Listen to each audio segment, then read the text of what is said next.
कुछ तो लाएंगे अभी, क्योंकि चुनावी साल है।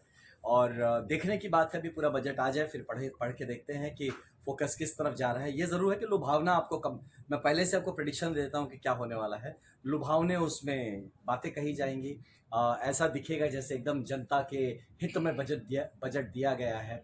और आपको महसूस होगा कि बिहार राज्य एकदम पूरी तरह से इन्होंने धन धान्य कर दिया है इतने सालों में, और पूरी तरह से हर चीज़ का, हर वर्ग का, हर डिपार्टमेंट का ख्याल रखा जा रहा है।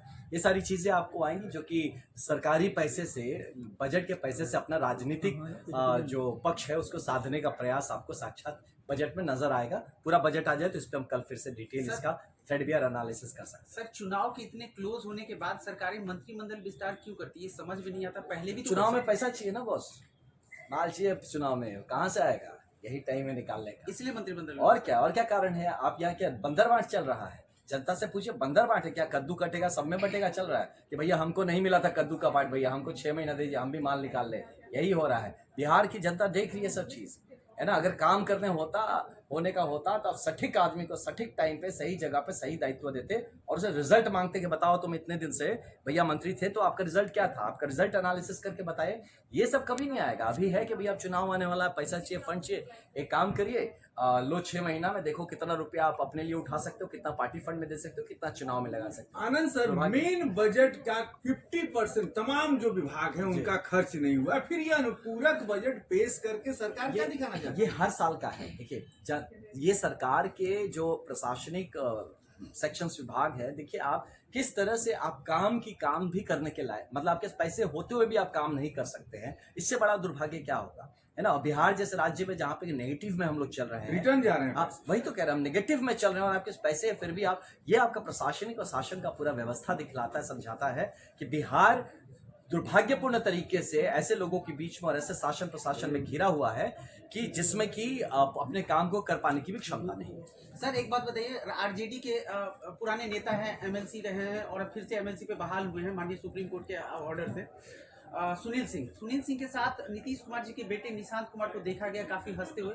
फिर से ऐसा क्यास लगाया जा रहा है कि नीतीश कुमार हो सकते हैं कि अगर उनकी बातों को ना माना जाए तो वो फिर से देखिए, इसी में तो चल रहा है ये पूरा राजनीति। जैसे जनता को डराया जाता है कि भाई आप भाजपा को वोट दीजिए नहीं तो जंगल राज आ जाएगा, जंगल राज वाले डराते हैं कि आप राजद को वोट दीजिए नहीं तो हिंदू मुस्लिम हो जाएगा। ऐसे नीतीश जी भी दोनों तरफ डरवाते हैं, है ना, कि डरवा के रखते हैं कि भाई हमको मुख्यमंत्री नहीं बनाओ तो देख लो हम इधर चले जाएंगे, उधर वाले को। तो ये बेसिकली ये बहुत ही डर्टी गेम है, this is called dirty politics, और बहुत गंदे तरीके से किया जा रहा है जो दुर्भाग्यपूर्ण है। मुझे लगता है आपको और हमको इन चीज़ पे ना भाव ही नहीं देना चाहिए, इनको करने दीजिए गंदगी। हम लेट अस फोकस कि शिक्षा में आप क्या काम कर रहे हैं, कानून व्यवस्था में आप क्या काम कर रहे हैं, बिहार को लेके आप क्या सोच रहे हैं। ये बाकी अपने परिवार का सोचने का काम उन तक छोड़ दिया जाए, उनको अपनी कुर्सी का काम सोचने का उन तक छोड़ दिया जाए, और लेट अस कंसंट्रेट कि अपने बिहार के लिए क्या किया। और क्वेश्चंस में आप ये पूछिए उनसे, भाई साहब आप इतने दिन आपके जो मंत्री थे, जो आप मंत्री पद से गए, आप अपना जरा रिपोर्ट कार्ड पेश करिए ना कि आप जब मंत्री पद में आए थे तो आपके पास क्या टास्क पेंडिंग था, क्या आपका परफॉर्मेंस था, और जब आप छोड़े हैं तो आपने कहाँ पे छोड़ा है।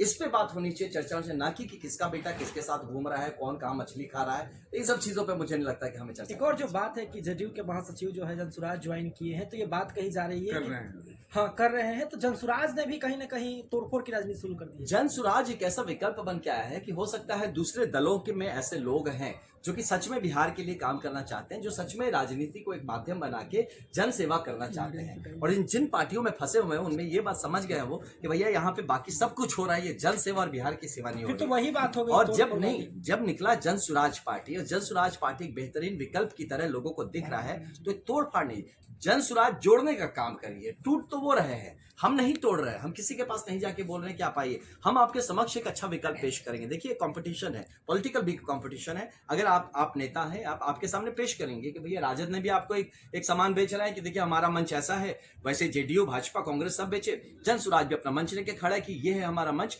ये है हमारी नीति, ये है हमारा विचारधारा। और अगर किसी को लगता है कि नहीं हमारे मत से आके वो जनता की सेवा करना चाहते हैं तो उनका दोनों बाहें खोल के स्वागत है। आनंद सर, सब लोग, अब चुनावी साल है, मैंने पहले भी ये सवाल किया था कि जब मौका नहीं मिलेगा तो जनसुराज ही एक प्लेटफॉर्म है, लोग टिकट के लिए इधर ही दौड़ लगाएंगे। क्या ये होना शुरू हो गया? देखिए, ये चीज कंपटीशन है, पॉलिटिक्स है ना, यहाँ लोग अपने लिए भी सोचते हैं।